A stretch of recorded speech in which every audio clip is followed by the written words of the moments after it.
বারবার যখন এই আয়াতটা তেলাওয়াত করতেছে মায়ের কথা মনে পড়ে গেছে। মা গো, তুমি না শিখাই দিছিলা বিপদে পড়লেই এই আয়াতটা পড়তে হবে, আমি তো পড়তাছি মা।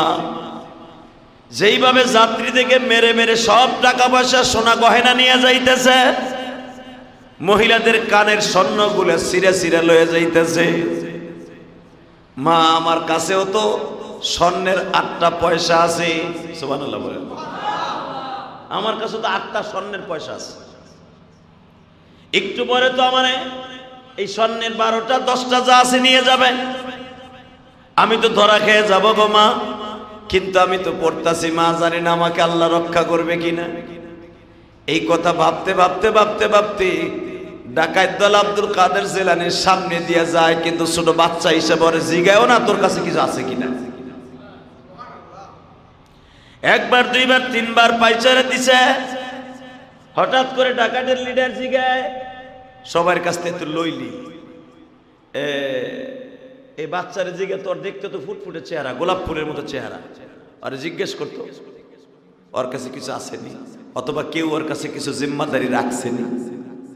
তো ডাকাতের লিডার জিজ্ঞেস করছে, এই বেড়ে তোর কাছে কিছু আসেনি। আব্দুল কাদের জিলানীর মা বলছিল মিথ্যা কথা কন যাব না। উনি সাথে সাথে বলেন, আমার মা আমার মাজার ভিতরে স্বর্ণের 12টা স্বর্ণের মুদ্রা আমার ফিতার মধ্যে বাইন্ধে দিয়ে দিয়েছে। আরো জোরে কর। ডাকাতের লিডার জিজ্ঞেস করে, ওই বেড়ে দেই তোর মাজার ফিতা খুলতো।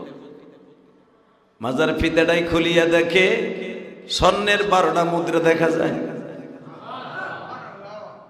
ওই নৌকার ভিতরে যত ডাকাতি করছে সবচেয়ে বেশি মাল, বেশি টাকার মাল আব্দুল কাদের কাছে।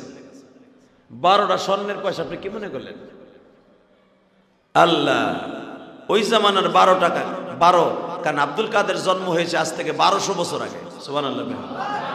1200 বছর আগে এক একটা টাকা যদি 100 গ্রামের স্বর্ণ হয়, হিসাব করেন কত লাখ টাকার সম্পদ। হঠাৎ একদিন রব্বে কারিম ফেরেশতাদের অনুরোধে তার একটু মুসিবতে ফেলায় দিলেন। মুসিবত এইরকম, বালিশে ঘুমিয়ে আছে, সকালবেলা উঠে দেখে তার ঘাড়ের মধ্যে ব্যথা, খুব প্রচন্ড ব্যথা। আল্লাহ রাব্বুল আলামিন একটা রগকে আর একটা রগের উপর উঠায় দিলেন। দেখি আমার বান্দা আমাকে ডাকে কিনা। রাত পার হওয়ার সাথে সাথেই আল্লাহর বান্দা আল্লাহ আল্লাহ বলে চিৎকার আরম্ভ করে দিয়েছে। তখন রব্বে কারিম বলতেছে, তাকায় দেখো আমার বান্দা কি একটু মুসিবত দেওয়ার সাথে সাথে আমার ডাক আরম্ভ হয়ে গেছে। ওই বান্দাকে বলে দাও আমি রব্বে কারিম মুসিবত বান্দারে দেই একমাত্র আমার বান্দা আল্লাহর সাথে সম্পর্ক ভালো করার জন্য। কথা বাস্তব না অবাস্তব? আল্লাহ সুবহানাহু ওয়া তাআলা বলেন, ইযা আসাবাতহুম মুসিবাহ ক্বালু ইন্না লিল্লাহি ওয়া ইন্না ইলাইহি রাজিউন। বান্দার যখন মুসিবত সামনে আসবে, বিপদ সামনে আসবে, সে বেশি বেশি পড়বে ক্বালু ইন্না লিল্লাহি ওয়া ইন্না ইলাইহি রাজিউন। পড়েন তো দেখি, ইন্না লিল্লাহি, আরো জোরে বলেন ইন্না লিল্লাহি। যখন দেখবেন শরীর জ্বর আসছে, মাথা ব্যথা, খাইতে ভাল লাগে না, মনটা বেশি ভালো না, তখন বেশি বেশি পড়বেন ইন্না লিল্লাহি ওয়া ইন্না ইলাইহি রাজিউন। এইটার আমরা বানাই নিয়েছি মৃত্যু মানুষের দোয়া। সবাই মনে করে এইটা মনে মানুষ মরলে পড়তে হয়, আসলে না। এই দোয়াটা হলো মুসিবতের দোয়া। আল্লাহ রাসূল সাল্লাল্লাহু আলাইহি ওয়াসাল্লাম বলেন, আল্লাহ পাক আমার শিখাই দিয়েছেন, ইযা আসাবাতহুম মুসিবা, যখন তোমাদের চোখের সামনে কোনো মুসিবত আসবে, বালা মুসিবত আসবে, তখন তুমি বেশি বেশি পড়বা ইন্না লিল্লাহি ওয়া ইন্না ইলাইহি রাজিউন। সুবহানাল্লাহ বিহামদিহি, সুবহানাল্লাহ বিহামদিহি। এই দোয়াটা, এই আয়াতটা যদি কেউ তিলাওয়াত করে, আল্লাহ তার 70 বছরের গুনাহ মাফ করে দিবে। আরো জোরে কর। শুধু তাই না, পাহাড় পরিমাণ বিপদ যদি আসে, তার বিপদকে আল্লাহ দূর করে দিবেন। রাসূলের একজন সাহাবী বিশাল বড় একটা বিপদে পড়ে গেছে। কেমন? উনি মরুভূমি অঞ্চলে সফর করতেছে। ইন দি মিন টাইমে ওই জামানায় এখনো পর্যন্ত মরুভূমিতে অনেক বড় বড় ডাকাইত আছে, ডাকাইতের দল। তো একটা ডাকাইতের দলের কবলে পড়ে গেছে। তো এই সাহাবীর মনে পড়ে গেল, বিশ্বনবী আমাকে একদিন বলেছিলেন, ইদা আসাবাতুহুম মুসিবা ক্বালু ইন্না লিল্লাহি ওয়া ইন্না ইলাইহি রাজিউন। আল্লাহ বলে দিয়েছেন মুসিবত সামনে আসলে এই দোয়াটা বেশি বেশি পড়তে হয়। তো ডাকাইতের দল ওনাকে হাইজ্যাক করার জন্য প্রস্তুত হয়ে গেল, ওনার মাল সামানা হাইজ্যাক করলো।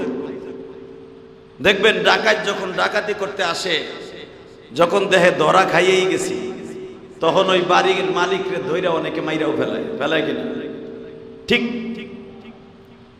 ওই রসুলের কলিজার ওই সাহাবী ধরা খেয়ে গেছে ডাকাইতের দলের কাছে।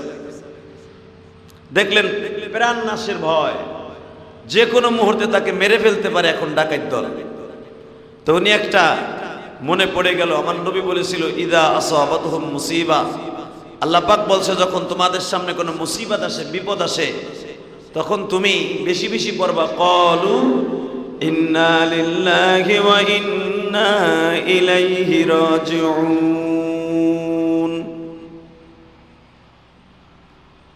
ওই সাহাবী মনে মনে ভাবলেন, আমার আল্লাহর কথা যদি বেশি বেশি করে এই দোয়া পড়তে হয় আর দেরি করা যাবে না। নিয়ত করে ফেললেন আর দেরি করব না, দোয়াটা পড়তে থাকি। ডাকাইতের দলের কাছ থেকে একটু সময় নিলেন, তোমরা তো আমাকে মেরেই ফেলবা, মরার আগে আমার 2 রাকাত নামাজ পড়তে দাও। সুবহানাল্লাহ বিহামদিহি। কয় রাকাত? 2 রাকাত নামাজ পড়তে দাও। আরেকটা দিক দাও, আমার 2 রাকাত নামাজ পড়ার জন্য অনুমতি দাও। জীবনের শেষ নামাজটা একটু পড়ে যায়, মাইরেই তো ফেলবা। ডাকাইতের দলের মধ্যে দেখবেন যতই খারাপ হোক কিছু কিছু লোক ভালো থাকে কিনা? সবাই কি আর বদমাইশ থাকে না? একজন বলল, দেখ রে, যদিও আমরা ডাকাতি করতে আইছি, ও মুসলমান আমরাও মুসলমান, নামাজের টাইম যখন চাইছে নামাজের ব্যবস্থা করে দে। আল্লাহর বান্দা নামাজে দাঁড়ায় গেছে, ডাকাত দল তারে জবাই দেওয়ার জন্য রেডি হয়ে গেছে, কিন্তু আল্লাহর বান্দা নামাজ পড়তাছে, শুধু নামাজই পড়তাছে। নামাজ পড়তে কে যেন নামাজের মধ্যে বলে, আল্লাহর বান্দা আর পড়তে হবে না, মুসিবত দূর হয়ে গেছে। সুবহানাল্লাহ, জোরে কইলেন না? মুসিবত দূর হয়ে গেছে। রসুলের ওই সাহাবী নামাজ শেষ করে যখন ডাইনে বামে তাকায় দেখে ডাকাত মাকাত কিছু নাই, মাল সব পড়ে রয়েছে। সাহাবী মনে মনে ভাবলেন, ঘটনা কি, কোথায় কি হলো কিছুই বুঝতে পারলাম না। সাহাবী দৌড়াইয়া বিশ্ব নবীর কাছে চলে গেলেন। বিশ্বনবী যখন বললেন, তুমি যখন মুসিবতে দাঁড়ায় নামাজ পড়তেছিলা আর বারবার এই আয়াতটা পড়তেছিলা, ইদা আসাবাতুহুম মুসিবাতুন ক্বালু ইন্না লিল্লাহি ওয়া ইন্না ইলাইহি রাজিউন। তুমি যখন এই আয়াতটা পড়তেছিলা, আল্লাহর পক্ষ থেকে একটা রেজাল্ট এসে গেছে, যেই ডাকাতগুলা তোমারে মারার জন্য আসছিল, ওদের সামনে বিশাল বড় দেহের একটা বাঘ ওদেরকে তাড়া করছে। সুবহানাল্লাহ বলেন না? ওদেরকে বিশাল বড় একটা বাঘ আল্লাহ পাহাড়ের গুহা থেকে বের করে দিয়া ওই ডাকাত দলকে এমন জোরে তাড়া করছে যে ওরা তোমারে সাইরা দিতে বাধ্য হয়েছে। আসলে এইটা তোমার একমাত্রই হলো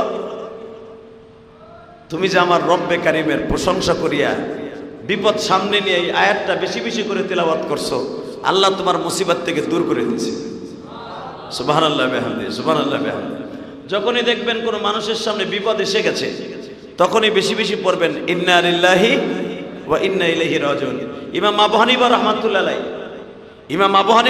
আলাইহি একটা মাসলা বলতেন, যখন উম্মতে মুহাম্মাদি যে কোনো সময় যে কোনো মুহূর্তে বিপদে পড়বে, যদি এই দোয়াটা বেশি বেশি করে পড়ে, আল্লাহ তার পাহাড় সমতুল্য বিপদ আসলেও আল্লাহ তার বিপদকে রক্ষা করে।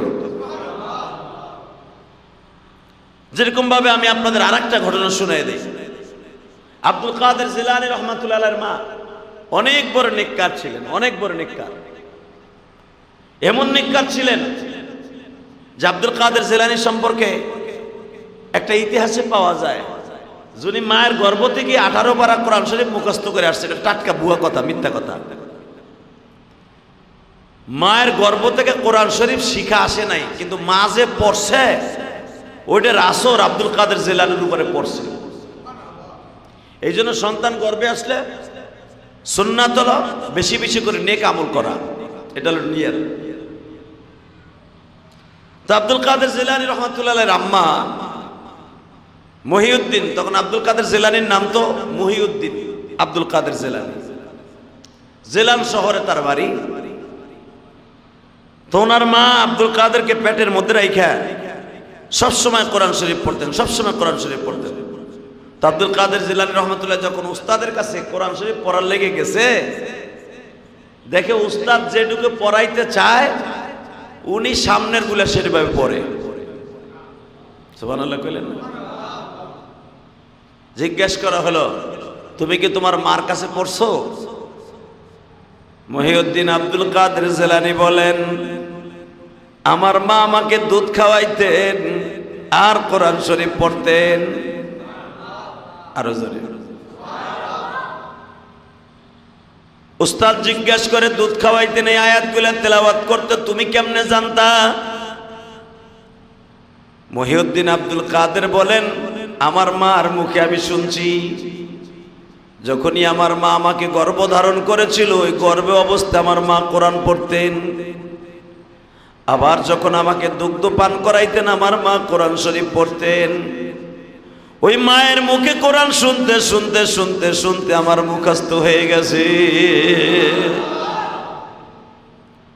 আব্দুল কাদের জিলানীর মা যখন এই আয়াতটা বেশি বেশি পড়তেন, ইদা আসাবাতহুম মুসিবা ক্বালু ইন্না লিল্লাহি ওয়া ইন্না ইলাইহি রাজিউন, এই আয়াতটা বেশি বেশি পড়তেছিলেন। আব্দুল কাদের জিলানীর বয়স যখন 12 বছর, কত? হ্যাঁ জোরে কর। 12 বছর বয়স। এই 12 বছর বয়সের সময় মার কাছ থেকে বিদায় লয়ে যায়, মা গো যাইতাছি মা মিশরের জমিনে ইলমে দ্বীন শিক্ষা করার লাইগা। মায় বলে, শোনো, যাইবা যাইবা ভালো কথা, কিন্তু রাস্তাঘাটে কোনো মানুষের সাথে মিথ্যা কথা বলবা না। সুবহানাল্লাহ বলেন না? এবং বিপদে পড়লে এই আয়াতটা বেশি বেশি পড়বা, ইদা আসাবাতুহুম মুসিবা ক্বালু ইন্না লিল্লাহি ওয়া ইন্না ইলাইহি রাজিউন। এই দোয়াটা বেশি বেশি পড়বা, এটা কোরআন শরীফের আয়াত। তা আব্দুল কাদের জিলানীর মা আলো পীর সাহেব, মায়া সন্তানের পীর, যখন বলছে এই দোয়াটা বেশি বেশি পড়বা, দেখবেন 100% হাদিসে আসছে সন্তান ভালো হওয়ার জন্য 1 নাম্বার হাতিয়ার হলো তার মা। মা যত খারাপ হবে সন্তান তত খারাপ হবে। কথা বলেন না কেন? খোল ভালো তো ডোল ভালো। তো আব্দুল কাদের জিলানী রহমাতুল্লাহ আলাইহির মা পেটে রাখা অবস্থায় কোরআন শরীফ পড়তেন, দুধ পান করার সময় কোরআন শরীফ পড়তেন, ওযু ছাড়া কোনোদিন দুধ খাওয়াইতেন না। ওই আসর তার উপরে পড়ছে। তো আজকে যখন বলে দিছে তুমি যখন বিপদে পড়বা এই দোয়াটা বেশি বেশি পড়বা, তো আব্দুল কাদের জিলানী রহমাতুল্লাহ আলাইহি, আপনাদের জানা আছে বাগদাদ শহর থেকে মিশরে যাইতে হলে নদী বাজে, নদী। তো উনি মিশর থেকে সৌদি আরবে আসবে ইলমে দ্বীন শিক্ষা করার জন্য। তো নদী পার হতে হবে, স্টিমারে উঠছে, আরোহণ করছে স্টিমারে। স্টিমার যখন উঠছে কাঠের নৌকা, হঠাৎ করে কিছু কিছু ডাকাত ছদ্মবেশে, ডাকাইতের মানুষের যাত্রীর ভেষ ধরে ওরা নৌকার মধ্যে আরোহণ করছে। তো নৌকা যখন মাঝপথে আসছে, আসার সময় দেখে, কিছু দূর আসার পরেই দেখতেছে যে ডাকাত দল অ্যাটাক করে ফেলছে, বড় বড় স্যান খন্তা কোদাল লইয়া, বড় বড় রামদাও লইয়া যাত্রীদেরকে জিম্মি করে সব টাকা পয়সা লুণ্ঠন করতেছে। তো টাকা পয়সা যখন লুণ্ঠন করতেছে, আব্দুল কাদের জিলানী রহমাতুল্লাহ আলাইহি এই দোয়াটা পড়তেছে, পড়েন, ক্বালু ইন্না লিল্লাহি ওয়া ইন্না ইলাইহি রাজিউন।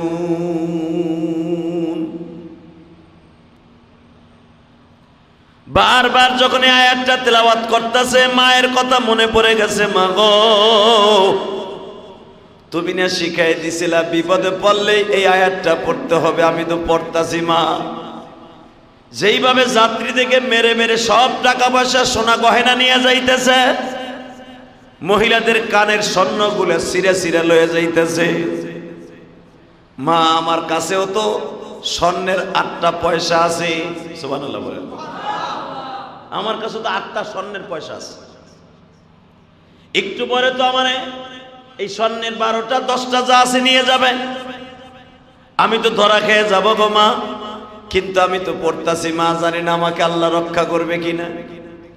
এই কথা ভাবতে ভাবতে ভাবতে ভাবতে ডাকাত দল আব্দুল কাদের জিলানীর সামনে দিয়ে যায়, কিন্তু ছোট বাচ্চা হিসেবে ওরে জিগায়ও না তোর কাছে কিছু আছে কিনা। একবার দুইবার তিনবার পাইচারে দিছে। হঠাৎ করে ডাকাতের লিডার জিগায়, সবার কাছ থেকে তুই লইলি এই বাচ্চারে জিগে, তোর দেখতে তো ফুটফুটে চেহারা, গোলাপ ফুলের মতো চেহারা। আরে জিজ্ঞেস করতো ওর কাছে কিছু আসেনি, অথবা কেউ ওর কাছে কিছু জিম্মাদারি রাখছেনি। তো ডাকাতের লিডার জিজ্ঞেস করছে, ওই বেড়ে তোর কাছে কিছু আসেনি? আব্দুল কাদের জিলানীর মা বলছিল, মিথ্যা কথা কন যাব না। উনি সাথে সাথে বলেন, আমার মা আমার মাজার ভিতরে স্বর্ণের 12টা স্বর্ণের মুদ্রা আমার ফিতার মধ্যে বাইন্ধে দিয়ে দিয়েছে। আরো জোরে কর। ডাকাতের লিডার জিজ্ঞেস করে, ওই বেড়াই দেই তোর মাজার ফিতা খুলতো। মাজার ফিতাটাই খুলিয়া দেখে স্বর্ণের 12টা মুদ্রা দেখা যায়। ওই নৌকার ভিতরে যত ডাকাতি করছে সবচেয়ে বেশি মাল, বেশি টাকার মাল আব্দুল কাদেরের কাছে। 12টা স্বর্ণের পয়সা আপনি কি মনে করলেন? আল্লাহ, ওই জামানার 12 টাকা 12, কারণ আব্দুল কাদের জন্ম হয়েছে আজ থেকে 1200 বছর আগে। সুবহানাল্লাহ। 1200 বছর আগে এক একটা টাকা যদি 100 গ্রামের স্বর্ণ হয়, হিসাব করেন কত লাখ টাকার সম্পদ। আব্দুল কাদের জিলানী স্বর্ণের মুদ্রাগুলো যখন ডাকাতের হাতে আস্তে আস্তে করে এক একটা করে বাইর করে দিতেছে, তো জিজ্ঞেস করা হলো, এই বেড়ে তুই তো এটা গোপন রাখতে পারলি, বললি না কেন, বলে দিলি কেন? বলে, শোনেন, এই স্বর্ণ মুদ্রার চাইতে আমার একটা কথার দাম হলো সত্য কথা। এরকম 12টা স্বর্ণ মুদ্রা নয়, 12 কোটি নয়, 12,000 নয়, 12 বিলিয়ন নয়, 12 ট্রিলিয়ন নয়, সারা দুনিয়াও যদি আমার মাজার মধ্যে থাকতো একটা মিথ্যা কথা বের হতো না। আপনি কি ভাবতেছেন এই 12টা স্বর্ণ মুদ্রার জন্য আমি মিথ্যা কথা বলবো যে আমার কাছে কিছুই নাই? না না, যেই মালিক আমারে মুসিবত দিছে ওই মালিকই আমারে রক্ষা করবে। কারণ আমার মা শিখায় দিছে, ইদা আসাবাতুহুম মুসিবা, যখন মুসিবত আসবে তুমি এই দোয়াটা পড়বা, ইদা আসাবাতুহুম মুসিবাতুন ক্বালু ইন্না লিল্লাহি ওয়া ইন্না ইলাইহি রাজিউন। এটা বেশি বেশি পড়বা। আমার মা শিখাইছে আল্লাহর কোরআনের কথা। ডাকাতের লিডার একবার আব্দুল কাদের জিলানীর দিকে তাকায়, আর একবার ওনার স্বর্ণের টাকার দিকে তাকায়। ডাকাতের আর একজন কয়, বেটা ছোট বাচ্চা কইতেছে স্বর্ণ দেখতো, ঘষা দিয়ে দেখ এটা আসল স্বর্ণ না নে নকল স্বর্ণ। নৌকার গোলর সাথে ঘষা দিয়ে দেখে একবারে আসল স্বর্ণ, একবারে আসল স্বর্ণ। ডাকাতের লিডার নৌকার মাঝখানে বসে বলে, আচ্ছা তুমি দোয়াও পড়তেছো, আবার কইতেছো মুসিবত থেকে আল্লাহ বাঁচাইবো, তোমার মা কইছে মিথ্যা কথা বলা যাবে না, আসলে বলো তো তুমি কে, কই যাইবা? আব্দুল কাদের জিলানী রহমাতুল্লাহ বলেন, আমি দেখলাম আপনারা অনেক মানুষের কোপ দিয়া দিয়ে দিয়ে হাত কেটে ফেললেন, মানুষকে আতঙ্কের মধ্যে রাইখে মালসা বানা লুণ্ঠন করলেন। আপনারা যে কয় টাকা চুরি করছেন এর থেকে বেশি আছে আমার মওলার কাছে। আপনি কি জানেন আল্লাহ সব মাফ করে দেবে, কোনো মানুষের হক নষ্ট করলে মাফ করবে না? আপনি কি এটা একবার মনে ভাবলেন না যে কয় টাকা আপনি চুরি করে নিলেন, লুণ্ঠন করে নিলেন, এর চাইতে হাজার হাজার কোটি কোটি গুণ বেশি মাল আমার আল্লাহর কাছে আছে। ডাকাতের লিডার আব্দুল কাদের জিলানীর মুখের এই কথাগুলো শুনে আশ্চর্য হয়ে গেলেন। জিজ্ঞেস করলেন, বাবা আসলে তোমার নাম কি? আমার নাম মহিউদ্দিন। বাড়ি কোথায়? আমার জিলান শহরে। তোমার মা কি করে? আমার মা কিচ্ছু করে না, একজন গৃহিণী। তোমার বাবা কি করে? মসজিদের ইমামতি করে। কই যাবা? আমি সৌদি যাবো, রসুলের দেশে যে এলেম শিখবে। তাই তুমি যে দামি দামি কথাগুলো বললা যে আপনি কয় টাকা বা চুরি করে পাবেন, এর থেকে বেশি আমার আল্লাহর কাছে আছে। সত্য কথা বলো তো, তুমি আসলে কি বুঝাইতে চাও? বলে আপনি যদি বিশ্বাস না করেন জায়নামাজটা লন, এই যে আমার মায়ের দেয়া জায়নামাজ। যখন বলে সেটা আমার মায়ের দেয়া জায়নামাজ, এই জায়নামাজটা বিছায় দেখেন তো, মানুষ যা পারে না আমার আল্লাহ তার থেকে বেশি পারে। ঠিক না বেঠিক? আব্দুল কাদের জিলানীর কথাগুলো শুনে ডাকাতের লিডার মনে মনে ভাবে, হায় রে মালিক, ও মালিক,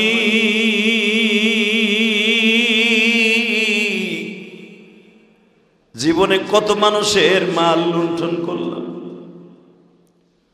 কত মানুষকে রান্দাও দিয়ে কোবায়া কোবায়া মাইরা রক্ত বের করে মাল সামান লুণ্ঠন করে ফেললাম, কিন্তু একবার ভাবলাম না মৃত্যু আমারও আছে, ওই লোকটারও আছে। ঠিক না বেটা?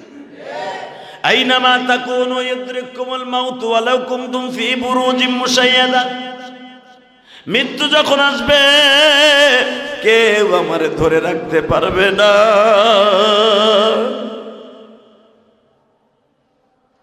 আব্দুল কাদের সত্যি কি আল্লাহর কাছে চাইলে পাওয়া যায়? আপনি চাওয়ার মতো চাই দেখেন, যা চাবেন তাই পাবেন। নৌকার মধ্যে আব্দুল কাদের জিলানী সবক দিয়ে বলেন, আসেন আমরা আসরের নামাজ পড়ি। আসরের নামাজে দাঁড়ায় গেলেন সবাই।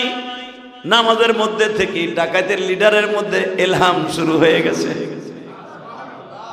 মনের মনে ভাবতেছে জীবনে কত অন্যায় করলাম, সব মালগুলা জাহাজের মধ্যে সবার কাছে ফেরত দিয়ে দিলেন। আব্দুল কাদের জিলানীকে জিজ্ঞেস করলেন, একটা সত্য কথা কও রে বাবা, তুমি যেই শহরে যাইবা, যেই শহরে যাইবা আমরাও তোমাদের সাথে ওই শহরে যাব। আব্দুল কাদের জিলানী বললেন, আপনারা তো ডাকাত মানুষ, আপনারা আমার সাথে মাদ্রাসায় যেয়ে কি করবেন? বলে, আব্দুল কাদের রে, জীবনে যদি আমার আল্লাহ ভালো সন্ধান দেয়, দুনিয়ার সব কিছু ছাইড়া দিলাম, আল্লাহ রাস্তা বের হয়ে গেলাম। আব্দুল কাদের জিলানী বলতেছেন, তাহলে একটা কথা মনে রাখবেন, আমি তো ছোট্ট মানুষ, আমি আপনাদের বেশি জ্ঞান দিতে পারবো না। একটা জ্ঞান দিয়ে দেই, সদা সর্বদা সত্য কথা বলবেন, মুসিবতে পড়লে আমার আল্লাহরে ডাকবেন। টাকার দরকার হয় নামাজের মধ্যে দাঁড়ায় আল্লাহর কাছে চাইবেন, আল্লাহ দিবে। বিপদে পড়ে গেছেন, নামাজে দাঁড়ায় যাবেন, আল্লাহ দিবে। ঠিক না ঠিক? সরে কন, নামাজে বসলে দেয় না আল্লাহ? হ্যাঁ, কি কর চুপচাপ করে কুদ্দুস ভাইয়ের মতো বয়ে রয়েছে, আল্লাহ দেয় না? দেয়। হ্যাঁ রে, কি দেয়া দেয় জানেন আপনি? কি দেয়া দেয়? রসুলের যুগে ঘটনা একটা ঘটে গেছে, হাদিসের কথা, মারহাবা বলেন। রসুলের একজন সাহাবী, অনেক বড় লোকের সন্তান ছিল, অনেক বড় লোকের সাহাবী। তার নাম ছিল আবু আব্দুল্লাহ। এই আবু আব্দুল্লাহ সাহাবী ইসলাম কবুল করছে। ধনির পোলা যখন ইসলাম কবুল করছে, সাথে সাথে বাপ তারে তেজ্যপুত্র করে দিছে, তোরে আর আমি চিনি না, যা তুই মুহাম্মাদের জাদু থেকে হ্রাস হয়ে গেলি, তুই মদিনা পর্যন্ত যে তার হাতে কালেমা পড়লি, তোরে আমি চিনি না। এখন আবু আব্দুল্লাহ বিশ্বনবীর কাছে যে বলি, ইয়া রাসূলুল্লাহ, আমার 4টা ছেলে মেয়ে, এদেরকে নিয়ে বাঁচবার একটা পন্থা আপনি আমার করে দেন। একটা ব্যবসার লাইন ধরায় দেন। বিশ্বনবী বললেন, লাইন ধরাই দিলাম, আলহামদুলিল্লাহ, যাও। সেটা হলো, তুমি প্রতিদিন মসজিদে নববীর সামনে আসবা, একটা রুমাল আমার সামনে ধরবা, আমি রুমালে ফু দিব, এইটা নিয়ে বাসায় যাইবা। সাহাবী আজকে প্রতিদিন রুমালটা ধরে, বিশ্বনবী ফু দিলে আল্লাহ পাকের কুদরতি যে কোনো জিনিস তার রুমালের মধ্যে থাকে টাকায় পরিণত হয়ে যায়। আমার নবী এমন একজন মানুষ, আমার নবীর মুজিজা, পাথর হাতে নিয়ে নবী ফু দিলে স্বর্ণ হয়ে যেত। এক গ্লাস পানি দিয়ে 70 জন সাহাবীরে খাওয়াই দিত। এক পেলা দুধ দিয়া অন্তত শত শত সাহাবীর পেট ভরাই দিত। সব নবীর মুজিজা। তো আজকে সাহাবী মনে মনে ভাবে, প্রতিদিন রসুলের কাছে যে দাঁড়ায় থাকি, নবী আমার একটা টাকা পয়সার ব্যবস্থা করে দেয়, দেখতেও খারাপ দেখা যায়। অনেক সাহাবী আমার দিকে আরে আরে তাকায়, দূর এই কামার করবো না। নবী যে কালকে ওয়াজ করছে, আসাবাতুহুম মুসিবা ক্বালু ইন্না লিল্লাহি ওয়া ইন্না ইলাইহি রাজিউন, যখন তোমার সামনে মুসিবত আসবে নামাজে দাঁড়ায় যাবার, বেশি বেশি আয়াতটা তেলাওয়াত করবা। সাহাবী মনে মনে ভাবলেন, দূর রসুলের কাছে আর যাবো না, আজকে নিজের কাজ নিজের জন্য সন্ধানে বের হয়ে যাই। বিশ্বনবীর সাথে পরামর্শ করেন, হুজুর আমি আর আপনার আয়েশা বিরক্ত করবো না, আমি নামাজের টাইমে আমু, আমি আর আপনার কাছ থেকে কিছু নিমু না, আপনি যেভাবে আমারে দেন, চান্দা উঠাই দেন, আবার আপনি আমার নিজের পক্ষ থেকে দেন। হুজুর এটা কারণ আসলে মানুষের জিন্দেগি না, আমি কাম করে খাই। নবী বলেন, উত্তম প্রস্তাব। মানুষের কাছে হাত পাইতে খাওয়ার চাইতে কাজ করে খাওয়া অনেক ভালো। কথা বলেন না কেন? জোরে কর, আরো জোরে। অনেক মানুষের দেখবেন হাত আছে, পাও আছে, ভিক্ষা করে খায়, আছে না? এগুলার ভিক্ষা দেওয়া জায়েজ নেই। ভিক্ষা করা জায়েজ আছে, হালাল তরিকা জায়েজ আছে, কিন্তু যাদের হাত পাও আছে, টাকা পয়সা কামানোর ইনকামের যোগ্যতা আছে, ওরে দেখে শুনে ভিক্ষা দিবেন, খবরদার। তো রাসূল সাল্লাল্লাহু আলাইহি ওয়াসাল্লাম বললেন, মানুষের কাছে হাত পাতার চাইতে তুমি যে রুমালটা নিয়ে দাঁড়াই থাকো, আমি তোমারে ফু দেই, অনেকদিন টাকা পয়সা দেই, এই পন্থা না করে কাজ করে খাও। হুজুর আমি কি কাজ পারি? আমি তো বড় লোকের সন্তান, আমি তো তেমন কাজ পারি না। নবী বলেন, তোমার কাছে কি কাজের এমন কোন সিস্টেম তুমি দেখো নাই যে যে কাজ তুমি পারবা? বলে, ইয়া রাসূলুল্লাহ, জীবিকা অর্জন করার জন্য যত কাজ আছে আমি করতে বাধ্য, সেটা হালাল হয়ে গিয়েছে। নবী আমার বললেন, যাও, ফাহাল্লাল্লাহুল বাইআ ওয়া হাররামার রিবা, কাজ করে খাও, হালাল ভাবে খাও, হারাম ভাবে কোনো উপার্জন করো না। সাহাবী চলে গেলেন, মনে মনে ভাবলেন, কই যামু, কার কাছে যামু, কে আমারে কাজ দিব? বড় লোকের পোলা হাতে কাশি মুসি দেখলে কেউ কাজও দিব না। এই বেটা, তুই কোটিপতির পোলা, তুই আবার কি কাম করবি? এই ডরেও কারো যে বলতে পারে না যে ভাই আপনার উটের বস্তা নামাই তৈব কিনা, আপনার উটের খামারের বস্তা নামাই তৈব কিনা, বলতেও লজ্জা পায়। হাতের মধ্যে একটা লোহার কটা লইয়ার সারাদিন হাঁটা চলা করে, কোনো মানুষে কাজ দেয় না। সন্ধ্যার সময় বাসায় ফিরে আসছে, বিবি জিজ্ঞাসা করে, কি ব্যাপার, তুমি যে বড় বুক করে গেলা, কাজ করে টাকা লই আসবা, টাকা লইয়া বাজার করে আসবা, বাজার তো দেখি না। আবি আব্দুল্লাহ বলেন, বিবি রে, যেই মালিকের কাজ করছি বেতন দেয় নাই। পরের দিন আবার নামছে, দ্বিতীয় দিন ঘরে ফিরে আসছে শূন্য হাতের। বিবি জিজ্ঞেস করে, কি ব্যাপার, কাজ কো, টাকা কো, বাজার কো? সাহাবী বলে ফেললেন, আজকেও যেই মালিকের কাজ করছি টাকা পয়সা দেয় নাই, বাজার করতে পারি নাই। তৃতীয় দিন যখন বের হয়েছে, কাজের কোনো সন্ধান নাই, কেউ তারে কাজও দেয় না। আজকে আল্লাহর বান্দা একটা কাজ করে ফেলছে বাবা। এই যে বলেছে বিবিরে, যেই মালিকের কাজ করছি বেতন দেয় নাই, আসলে মালিকের কাজ নয়। যখন কেউ কাজ দেয় না, সঙ্গে সঙ্গে মনে পড়ে গেল আমার নবী শিখাই দিছিল, যদি কিছু চাইতে হয় নামাজের দ্বারা চাইতে। সেই সকাল থেকে নিয়ে সন্ধ্যা পর্যন্ত যায় নামাজ বিছায়া শুধু নামাজই পড়ছে। 3 দিন নামাজ শেষ হয়ে যাওয়ার পরে আল্লাহর বান্দা সন্ধ্যার দিকে মনে মনে ভাবে, আজকে কোন মুখ লইয়া বাইতে যাব, কোন মুখখানা লইয়া বাইতে যাব। 3 দিন বউরে ধোকা দিলা, তিনও দিনে আমি বললাম মালিক টাকা দেয় নাই। আজকে যদি বিবি জিজ্ঞেস করে বাচ্চা কাচ্চা কেমনে বাঁচাবো, টাকা কই, কি জবাব দিব?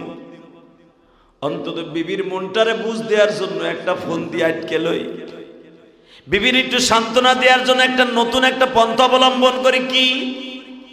সাহাবী যেই যায় নামাজ বিষয়ে নামাজ পড়তো, বাবা পাগড়িটা মাথায় দিয়ে নামাজ পড়তো, এই পাগড়িটা খুলছে, কিছু বালি, সিলেটে বালি, মোটা বালি পাগড়ির মধ্যে বাঁধছে, বাইন্দা ঘাড়ের মধ্যে করে নিয়ে বাসায় হাজির হয়ে গেছে। বিবি দূরের থেকে মনে মনে ভাবছে আজকে মনে হয় বাজার লই আসছে। বিবি দৌড়ে আসছে, কি ব্যাপার তোমার বস্তার মধ্যে কি? আহো ঘরে আহো, বাজার পাঠাইলে খাইবে না? সাহাবী কয় বাজার পাঠাইলাম। কি কস তুই? আরে তুমি 10টার দিকে বাজার পাঠাইলা, ধুমধাম করে পাক করছি এবং আশেপাশের বাড়ির পাশে যারা আছিল তাকেও দাওয়াত দিয়ে খাওয়াইছি আজকে। আরো জোরে কর। ইদা আসাবাতুহুম মুসিবা ক্বালু ইন্না লিল্লাহি ওয়া ইন্না ইলাইহি রাজিউন। ওই সাহাবী বলতেছে আমার কি বলো, আমার তো মাথায় কিছু ধরে না, আমি তো করে পাঠাই নাই। আরে তুমি মিথ্যা কথা কও আমার সাথে, আরে কি পেশাল পারো না বড়। 10টার সময় দুইজন লোক আইলো, আয়া বলল এই যে পুরা 3 দিনের বেতনের টাকা মালিক দিছে, এটা দিয়ে বাজার আনছি। হেরাই তো বাজার দিয়ে গেল, তুমি বলে বাজার করে পাঠাইছো। সাহাবী মনে মনে কয় ঘটনা ঘটে গেছে। বালির ওই রুমালটা, যেই রুমালের মধ্যে বালি বান্ধা ছিল, রুমালটারে আস্তে করে বাবা মনে মনে ভাবছে ঘটনা যখন ঘটে গেছে নবীর কানে পৌঁছে দেই। আল্লাহ যে সব পারে এটা প্রমাণ হয়ে গেছে। রুমালটা যখন খুলছে, খুলে দেখে একটা বালিও নাই। মালিক তার পুরা বালুগুলাকে স্বর্ণ বানায় দিছে। ওমাকারু ওমাকার আল্লাহ ওয়াল্লাহু খায়রুল মাকিরিন। আল্লাহ বলেন বান্দা তুই যেটা না পারবি ওইটা আমি পারি, ঠিক না বেঠিক? কুলিল্লাহুম্মা মালিকাল মুলক, তুই যেটা পারস না আমি সারা পৃথিবীর মালিক, আমি ওইটা পারি। কথা বাস্তব না অবাস্তব? যখন রুমালটা খুলছে বালুগুলা স্বর্ণ, ওই থুইয়াই দূর দিছে। ইয়া রাসূলুল্লাহ ঘটনা ঘটলো কি বুঝলাম না। নবী বলে কি হয়েছে? রাসূল গো আমি কাজের সন্ধানে নামছিলাম, আমি বড় লোকের পোলা, আমার কেউ কাম দেয় না। লজ্জা পাইয়া মনে মনে ভাবলাম কাজ যখন দেয় না আকাম করে লাভটা কি, বইয়ে থেকে লাভটা কি, মালিকের খ্যাতেই কাপ করি। আল্লাহর নামাজ পড়ে সিজদা দিয়ে দিয়ে লম্বা লম্বা সিজদা দিয়ে দোয়া করছি। ইদা আসাবাতুহুম মুসিবা ক্বালু ইন্না লিল্লাহি ওয়া ইন্না ইলাইহি রাজিউন। নবীকে ঘটনা তো দুই দিক দিয়ে করছে। কি? এক নম্বরে আমি 3 দিন পরে বাসায় এসে দেখি আমার বাসায় যেই পরিমাণ বাজার দিছে কে জানো, যেই বাজার আমি 1 মাসও খাইয়ে সারাইতে পারবো না। 2 নম্বরে যেই বালুগুলা রুমালে বাইন্দা আনছিলাম এত পরিমাণ স্বর্ণ হইছে, মদিনার সব মানুষের যদি 1 মাস খরচ করে শেষ হইব না। ঘটনা তো বলতে পারলাম না। নবী বললেন স্বর্ণের যে চাকাগুলো আছে ওইটি বাইতুল মালে জমা দিয়ে দাও। আরো জোরে কর, আরো জোরে। বাইতুল মালে জমা দিয়ে দাও, মদিনার বাইতুল মালে আল্লাহর ব্যাংকে জমা দাও। আর বাজার যেটা পাইছো ওইটা খাইতে থাকো। আমার নবী বললেন সাহাবী রে, যে আটার বস্তা তোমার ঘরে আসছে আমি নবী দেখে আসবো, যাও, কিন্তু শর্ত রে সাহাবী, বস্তার ভিতর থেকে আটা নিতে বলবা, কিন্তু বস্তার মুখ খুলতে নিষেধ করবা। আসলে আটার বস্তা কেউ দেয় না, আমার মালিকের পক্ষ থেকে দেয়া হয়ে গেছে। মালিক যদি কাউরে কিছু দেয় হিসাব ছাড়া দেয়, বেগাইরে হিসাব, ঠিক না বেঠিক? ইয়ারযুকু মান ইয়াশাউ বিগাইরি হিসাব।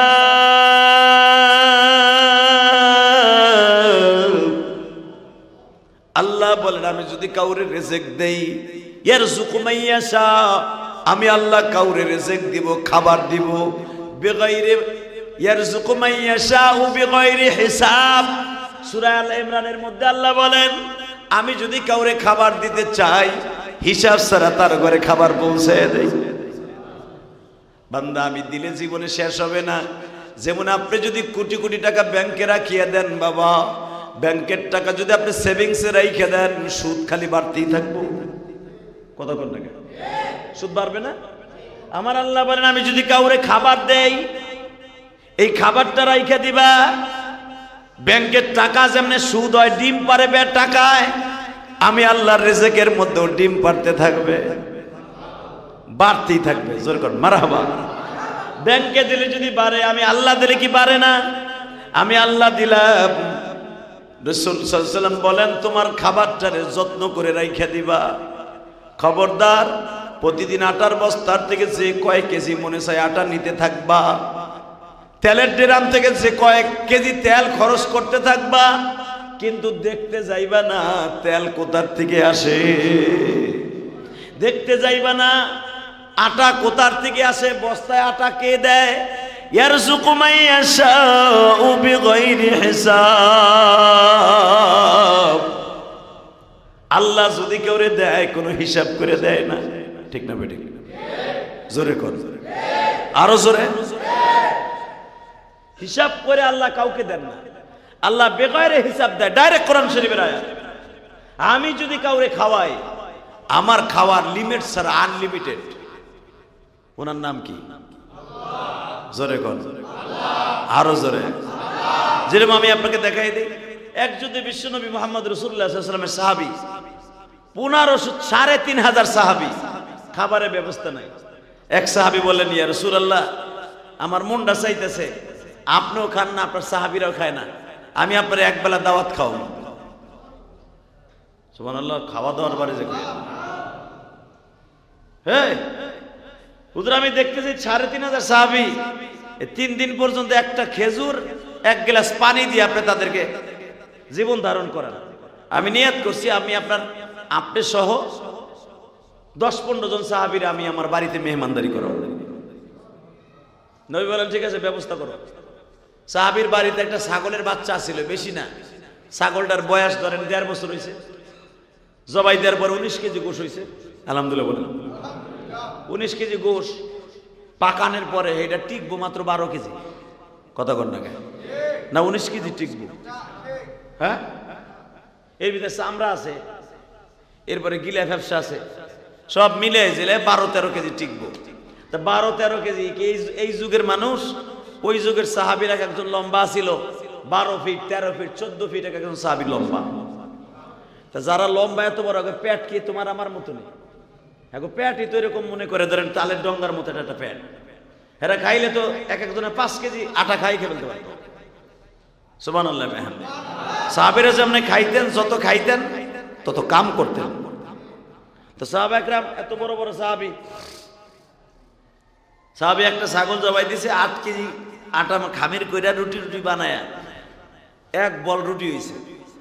নবীর কাছে গেছে, ইয়া রাসূলুল্লাহ আসেন, 15-20 জন সাহাবী লয়ে আহেন, মোটামুটি খাবার একটা ব্যবস্থা হয়েছে।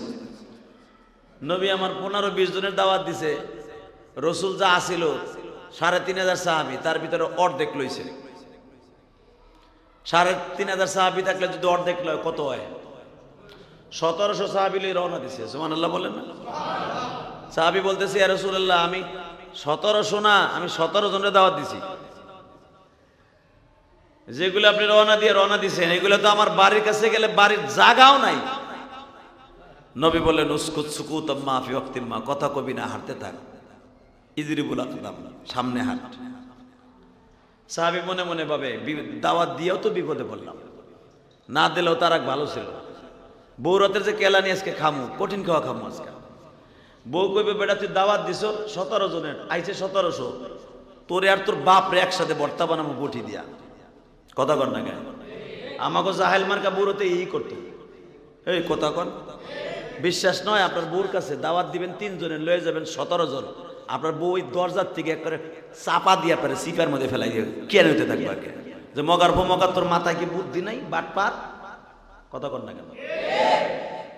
আর সাহাবীর বউরা তো আরো বেশি রাগী ছিল। যখন দেহে 1700 রওনা দিছে, সাহাবী এখন আর পিছনে যায় না, হ্যাঁ পিছনে হাঁটে, সে আর সামনে যায় না, রাস্তাও দেখায় না, পিছনে পিছনে হাঁটে। নবী কয় কিরে তুই পিছনে কে? কয় পিছনে থাকবো না, আমার সামনে পাও তো চলে না, চলবো কেমনে, আমার তো বড় হয়ে গেছে, কোল্ড হয়ে গেছে আমার পাও। নবী বলেন লা তাখাফ ইন্নাল্লাহা মানা, চিন্তা করিস না, আল্লাহ তো তোর সাথেই আছে, চল না। বাড়ির সামনে গেছে, যায় দেখে স্বামী এত টেনশন করছে, বউর কোনো টেনশন নাই। বউ খুশির আনন্দে দরজার দিক চাই রয়েছে, কিরে আমাগো পোলার বাপ কই, আমাগো পোলার বাপ কই, সবাই রে দেখি পোলার বাপ কই। এই বেটা প্রতি জুমা এক একটা লয়ে আহে, ক্যাসেট লয়ে আহে। আল্লাহ বলেন লা হাওলা ওয়ালা কুওয়াতা ইল্লা বিল্লাহ। আজিজ মেরে ভাই দোস্ত বুজুর্গ, আল্লাহ যারে দেয় বেগয়রে হিসাব, হিসাব ছাড়া দেয়, ঠিক না বেঠিক? আল্লাহ যারে দেয়, কথা কি আমার না কোরআনের? জোরে কোন কোরআনে কি বলে সূরা আলে ইমরানের মধ্যে? ইয়ারযুকু মান ইয়াশা, আমি যদি কেউরে খাওয়াই, রিজিক দেই, বেগয়রে হিসাব, আনলিমিটেড। আনলিমিটেড বেগয়রে হিসাবের অর্থ কি? আনলিমিটেড, কোনো লিমিট নাই, খালি আইবো আর তুমি খরচ করবা। যেন দাওয়াত ও তাবলীগের ভিতরে একটা নিয়ম আছে, যখন আমির সাহেবরা বলে যায় ভাই খানা পাক করার, খানা বন্টন করার সময় ডাকনি দিয়ে ডাকিয়ে রাখবা, দিতে থাকবা, লোক যত আসুক দিতে থাকবা, আল্লাহ বরকত দিব। এর নামই হলো বেগয়রে হিসাব। তো রসুলের সাহাবী যখন বাইতে গেছে, বউ কয় কি ব্যাপার? হ্যাঁ লোক দিলেন 17 জন, লোক দিতে রসুল সহ 1700-র উপরে। কয় তুই আমার কিছু কইস না, দেখ রে এটা আমার কাম না, বিশ্ব নবী কাম করছে, আমার কিছু করার নাই। রসুলের সাহাবী বলে তুমি মনে হয় একটু বরকঞ্চিত করছিলা, তুমি কেন পিছনে পিছনে এত দেরিতে আসলা? সঙ্গে সঙ্গে বলে বউরে ছাগল একটা, আটা 8 কেজি। দেখেন মহিলাদের ইমান কত শক্ত। সাহাবীর বিবি কোরআন শরীফের আয়াত পড়তাছে, তুমি মনে হয় বইলা গেছ নবীর সাহাবী, ইদা আসাবাতহুম মুসিবা ক্বালু ইন্না লিল্লাহি ওয়া ইন্না ইলাইহি রাজিউন। আমাদের এটা মুসিবত নয়, তুমি যে দোয়া পড়তেছো এই দোয়াও নয়। হালাকি এই আয়াতটা পড়ো, ইয়ারযুকু মান ইয়াশাউ বিগাইরি হিসাব। আল্লাহ যদি কাউরে দেয়, আল্লাহ যদি কাউরে খাওয়ায়, আনলিমিটেড মানুষকে 8 কেজি গম খাওয়াইতে পারে। আর তুমি এত টেনশন করে কারো? এমন একজনের সাথে লই আসছ যার নামের শেষে লেখা আছে ওমা আরসালনাকা ইল্লা রাহমাতাল লিল আলামিন।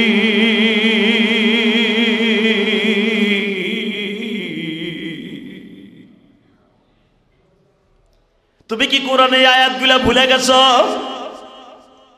সাহাবী কয় বোর কথা শুনে আমার ঈমান তাজা হয়ে গেল। হ্যাঁ জোরে বলেন, বোর কথা শুনে আমার ঈমান তাজা হয়ে গেল। 1 নাম্বার বিবি পড়তেছি ইয়ারযুকু মান ইয়াশাউ বিগাইরি হিসাব। আল্লাহ যদি কাউরে খাওয়ায় আনলিমিটেড খাওয়াইতে পারে। আবার বলতেছে ওমা আরসালনাকা ইল্লা রাহমাতাল লিল আলামিন। আমার নবী সারা দুনিয়ার রহমত। নবী যদি সারা দুনিয়ার রহমত হয়, তোমার ঘরের মধ্যে বিশ্ব নবী রহমত, টেনশন করো কেন? বিশ্ব নবী বললেন সাহাবীরে খাবারের ডেকচিটা আমার কাছে উপস্থিত করে দে, গোশতের ডেকচিটা আমার কাছে উপস্থিত করে দে। গোশতের ডেকচি আর রুটির ডেকচি বিশ্ব নবীর হাতে। নবী আমার একটা রুটিকে আমাদের দেশের রুটির চাইতে ধরেন একটু সাইজে বড়, বুখারীতে আসছে একটু সাইজে বড়। আমাদের দেশের রুটিগুলো দেখেন 10 টাকা। এই রুটিটারে যদি আপনি 50 টাকা দিয়ে কিনেন, 50 টাকা দিয়ে কিনলে 5টা রুটি সমান হয় না? আফগানি রুটি ধরেন, এই সাইজের রুটি সাহাবীদের জামানায় ছিল। একটা রুটির আমার নবী হাত দিয়ে ধরলেন, কিছু অংশ নিজের দাঁত দিয়ে ছিললেন, সেরা অংশটারে রুটির সব নিচে রাখলেন। গোশতের ডেকচির মধ্যে থেকে 1 টুকরা গোশত গালে দিলেন, বাকি অংশ অবশিষ্ট বিশ্ব নবী গোশতের ডেকচির মধ্যে ফেললেন। নবী আমার বললেন সাহাবীরে এদিকে আয়, খাইতে থাক। নবী আমার চামিচ দিয়া পেয়ালা ভরে ভরে গোশত দেয়, বাম হাত দিয়ে থাবা দিয়ে দিয়ে বাবা 8টা 10টা রুটি উঠায়, গোশতের মধ্যে করে আস্তে করে ভাঁজ করে এক এক সাহাবীর হাতে তুলে দেয়। আরো জোরে, আরো জোরে। এর মধ্যে সবচেয়ে বেশি ক্ষুধার্ত ছিল আবু হুরায়রা। আপনারা বুখারীতে পড়ছেন আবু হুরায়রা সব সময় ক্ষুধার্ত থাকতেন। আবু হুরায়রার ক্ষুধাটা বেশি ছিল। হাদিসে আসছে আবু হুরায়রার ক্ষুধাটা বেশি ছিলেন, উনি খাইতেন বেশি, কিন্তু জীবনে সবচাইতে বেশি খাইতেন আবু হুরায়রা। তা বলে চিন্তা করে আজকে যেই পরিমাণ রুটি আমি দেখতাছি, এ তো আমাকে 5 জনের খাবার, আর আমারে নবী প্রথম বানাইছে, তুমি তাকসিম করো সবাই পরে খাইবা, এ তো মানে 5 জনের পরে শেষ, আমার কপালে আজকেও না খাওয়া ছাড়া উপায় নেই। সাহাবী মনে মনে কয় কিতাবুল মাগাজির মধ্যে আছে বুখারী, আবু হুরায়রা প্রথম এইভাবে রুটিটার দরিয়া গোস্তের টুকরাটা এইভাবে ভাঁজ করে দেয়, আবু হুরায়রা পাসের করে, আবার মাঝে মাঝে ডিলিক দিয়ে দেখে আছে না গেছে। দিতে দিতে 1700 হাতে 1700 হাতে চলে গেছে। এরপর আবু হুরায়রা ডিলিক দিয়ে দেখে যেমন আছে হেমনই আছে। ইয়ারযুকু মান ইয়াশাউ বিগাইরি হিসাব। খেলাটা কে খেলে? হ্যাঁ, ডাক্তার ইউনূস খেলে, শেখ হাসিনা খেলছে না? কে হ্যাঁ ভান্ডারটা তো কমে না। এই মুসলমানের বলা বান্দার ভান্ডারতে কমে যায়, ওনার ভান্ডার থেকে কমে না। কথা ঠিক না বেঠিক? দিতে দিতে দিতে 1700 হাতে রুটি গোশত চলে গেছে, সবাই পেট ভরে খাইতেছে। নবী জিজ্ঞেস করতেছে কুল্লু আজমাইনা কুল, সবাই খাইছো? নাম ইয়া রাসূলুল্লাহ। এলা সুখান, আর কারো দরকার আছে? লা লা লা লা। আবু হুরায়রা কয় ঘটনা কি? যে গোশত সেই গোশত, যেই রুটি সেই রুটি। নবী আমার কয় তাল হে নাই আবু হুরায়রা কুল জামা, কুল্লু জামা, সব খা। আবু হুরায়রা একবার রুটি গালে দেয়, আর নবীর চেহারার দিক তাকাইয়া পানি পড়ে, চোখের পানিতে আবু হুরায়রা বুক ভাইসে যাইতেছে। ইয়া রাসূলুল্লাহ, ঘটনা তো আমি কিচ্ছুই বুঝলাম না। আমার নবী বলে সব ঘটনা বোঝা যায় না। ঠিক না বে ঠিক? তোর যত মনে চায় তত খা। আবু হুরায়রা একবার খাচ্ছে, নবী বলেন ইদনিন খা, আবার খা, তালা তাকুল, আবার খা। 3 বার খাওয়ার পরে আবু হুরায়রা বলে হুজুর আর জায়গা নাই। নবী আমার বললেন আবু হুরায়রা তুই তো মনে মনে ভাবছিলি ডেক্সির মধ্যে রুটি আর গোশত 5 জনে খাইলি শেষ। আবু হুরায়রা রে তুই কি ভুলে গেছো? ইয়ারযুকু মান ইয়াশা বিগাইরি হিসাব। আল্লাহ যদি কাউরে মেহমানদারি করায় তার ভান্ডার থেকে কমে না।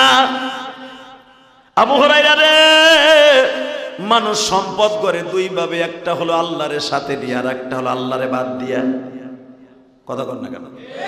যারা মদ বেচে টাকা ব্যাংকে জমা রাখে ওগো টাকা, আর যারা হালাল ব্যবসা করে টাকা কামায় ওদেরও টাকা, দুইটা কি এক হইব? এ কথা কর না কেন? অনেকে জাগার দালালি করে টাকা কামায়, ওইটাও ব্যাংকে রাখে, আর একটা লো অটো রিক্সা চালায় ব্যাংকে রাখে, দোকানদারি করে ব্যাংকে রাখে, ওটাও টাকা এক হইব? কথা কর না কেন? টাকা তো দোনোটা ব্যাংকে রাখছেন। আমার আল্লাহ বলেন হালাল যেই টাকাটা ব্যাংকে রাখছো ওই টাকাটা আমি রব আস্তে আস্তে করে জমা করে রেখে দিলাম। যদি কেন কেমনে? তোর রোগতাপ কম হবে, সংসারে বরকত বেশি হবে, চাহিদা কম থাকবে, ব্যাংকের টাকা ব্যাংকেই রাখবে। আর যে হারাম ভাবে ব্যাংকে রেখে দিয়েছ তাড়াতাড়ি শেষ হবে, দ্রুত তুই ভিক্ষা করে খাবি। ঠিক না ঠিক? ভালো করে বুঝবেন। এবার বিশ্বনবী বলতেছে জাবের, ও জাবের, ইয়া রাসূলুল্লাহ গোস্তের ডেকসিটা তোমার বিবির কাছে পৌঁছায় দাও, রুটির ডেকসিটা বিবির কাছে পৌঁছায় দাও। জাবেরের বিবি, কারণ ঘটনা তো জাবেরের বাড়ির, জাবেরের বিবি গোস্তের ডেকসি যে এমনি পাকানো চুলে এইভাবে পাকানো রয়েছে। স্বামীরে জিজ্ঞেস করে তুমি কি খাও নাই? আরে কস কি 1700 খাইছে, গোস্ত পেট ভরে খাইছে, একজনেরও পেটে জায়গা নাই। ঘটনা কিছু বুঝলাম না। বউ এবার কান দেয়ার কয় তুমি না পিছনে পিছনে আইছিলে, তুমি না লজ্জায় ঘরে ঢুকতে চাও নাই? তুমি কি একবারও ভাবো নাই? তুমি কি একবারও ভাবো নাই সারা দুনিয়ার রহমত আজকে তোমার ঘরের মধ্যে বিদ্যমান ছিল? যারা আল্লাহ বলছে আমা আরসালনাকা ইল্লা রাহমাতাল লিল আলামিন, সারা দুনিয়ার রহমত আমার নবী, সারা দুনিয়ার রহমত তোমার ঘরের মধ্যে ছিল, এটা কি ভুলে গেছিলা? জাবের কান্দে আর কয় বিবিরে বল আমার নবীর এখন কি করতে পারি? জাবেরের বউ কয় তোমার কিছু করতে হবে না, যদি পারো আমার নবীরে আমার সোফায় একটু বইতে কও। সাহাবীদেরকে বের করে দিলেন, জানালার কাপড় সরিয়ে জাবেরের বিবি বিশ্ব নবীর চেহারার দিকে তাকিয়ে আছে। কারণ দুনিয়ার সব মেয়েরা আমার নবীরে দেখা যায় ছিল, কারণ দুনিয়ার সব মেয়ে বাবা নবীর বিবিরা ছাড়া সব ছেলে মেয়েগুলা কিন্তু নবীর সন্তান, নবীরে দেখা যায় ছিল। যখনই বিশ্ব নবীর দিকে জাবেরের বিবি তাকিয়ে আছে, নবী আমার পর্দার ভিতর দিয়ে জিজ্ঞেস করে জাবেরের বিবিরে কি দেখো তুমি? জাবেরের বিবি বলে ইয়া রাসূলুল্লাহ, এই চেহারার মধ্যে আল্লাহ কি জাদু দিয়েছে। নবী আমার বলে জাবেরের বিবি, নবীদের চেহারার মধ্যে আল্লাহ জাদু দেয় না, আল্লাহর কুদরত দেয় আর মধু দেয়।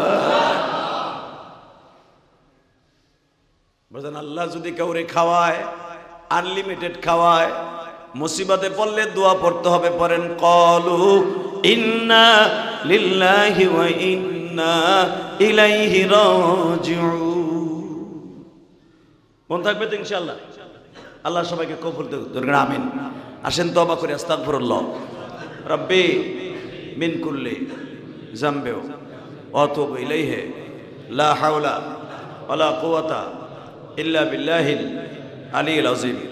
এই দোয়াটা সবসময় মনে রাখবেন। যদি জ্বর আসছে, ভালো আর না, অনেকদিন টাইফয়েড জ্বর হয়ে গেছে, চিকুনগুনিয়া জ্বর হয়েছে, সংসারে মুসিবত, কামাই রোজগারে বরকত নাই, গুনে গুনে এই দোয়াটা পড়বেন, ক্বালু ইন্না লিল্লাহি ওয়া ইন্না ইলাইহি রাজিউন। সব মুসিবত দূর হয়ে যাবে। এটা আমার কথা না, ডাইরেক্ট কোরআন শরীফের কথা। ইদা আসাবাতহুম মুসিবা, যখনই দেখবা বিপদ এসে গেছে, বেশি বেশি এই দোয়াটা পড়বা ইনশাআল্লাহ। আল্লাহ সবাইকে বুঝে বুঝে আমল করার তৌফিক দান করুন। আল্লাহুম্মা আমিন। ظلمنا أنفسنا وإن لم تغفر لنا وترحمنا لنكونن من الخاسرين.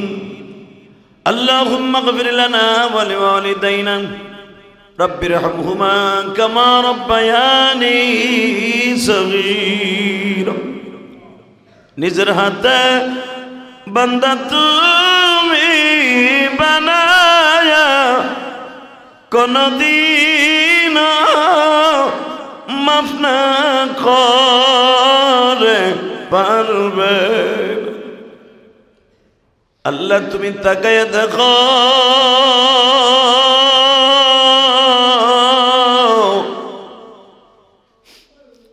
পবিত্র জুমার দিন তোমার বান্দাগুলি জুমার নামাজ পড়ার জন্য মসজিদে আসছে। জানি না এদের মধ্যে কে পাহাড় সমান অন্যায় করে তোমার কাছে হাত তুলছে, কে যেন জনম দুঃখিনী মাকে হারাইয়া বাবাকে হারাইয়া হাত তুলছে। সকালবেলা একটা যুবক আমারে ফোন দিয়ে বলে, হুজুর আজ থেকে বাবা ডাকটা বন্ধ হয়ে গেল। আমি জিজ্ঞেস করলাম কিভাবে বাবার একটা বন্ধ হয়ে গেল? হুজুর বট গাছের মতো আমার বাবা এতদিন বেঁচে ছিল, আজকে চলে গেল। হুজুর আমি আপনার মসজিদে আসতাম, হুজুর আমি আমার আব্বাকে নয়া মিরপুর জুমা পড়তে যাইতাম। চিরদিনের জন্য বাবা ডাকটা বন্ধ হয়ে গেল।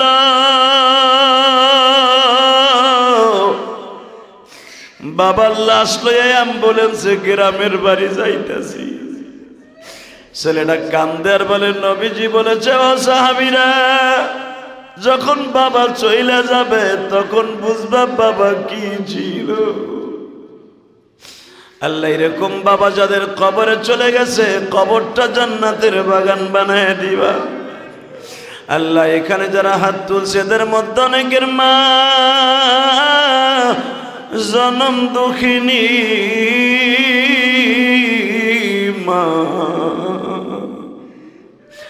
শীতের মৌসুম আসলেই বারবার মনে পড়ে যায় মায়ের কথা। চিতই পিঠা রসে ভিজায় মা খাওয়াইতো। কত বছর হয়ে গেল আর কেউ ডাক দিয়া বলে না বাবা খাইবেনি। গ্রামের বাড়িতে আসবানি চিতই পিঠা খাওয়ার জন্য। মালিক রে এমনি করে যাদের মা বাবা কবরে তাদের কবরটা জান্নাতের বাগান বানায় দাও। বাংলাদেশের অবস্থা বেশি ভালো না গো মালিক, কোন সময় কি ঘটিয়ে যায় জানি না। আল্লাহ, গত 2 দিন ধরে বাংলাদেশে যে এই পরিস্থিতি চলতেছে, সচিবালয় আগুন লেগে গেছে, মানুষের কলিজার মধ্যে শান্তি নাই গো মালিক। আমার ছোট্ট বাংলাদেশ আপনি কুদরতি হাতে হেফাজত করেন। আপনার কুদরতি হাতে আমার বাংলাদেশটাকে হেফাজত করেন আল্লাহ। কোন বেঈমানের হাতে আমার বাংলাদেশটা তুলে দিয়েন না। যদি কোন দেশের অধীনে আমাদের দেশটা তুলে দেন, আমাদের গোলাম হয়ে থাকতে হইব। মেহেরবানি করে আপনার কুদরতি হাত দিয়ে বাংলাদেশটাকে হেফাজত করেন আল্লাহ। আমাদের ব্যবসা বাণিজ্যে বরকত দিয়ে দেন, হালাল রিজিকের ব্যবস্থা করে দেন আল্লাহ। আমাদের সবাইকে নেককার বানিয়ে দেন। ওয়াসাল্লাল্লাহু তাআলা আলা খায়রি খালকিহি মুহাম্মাদি ওয়া নূরি আরশিহি সাইয়্যিদিনা মাহুম বিরহমাতিহি।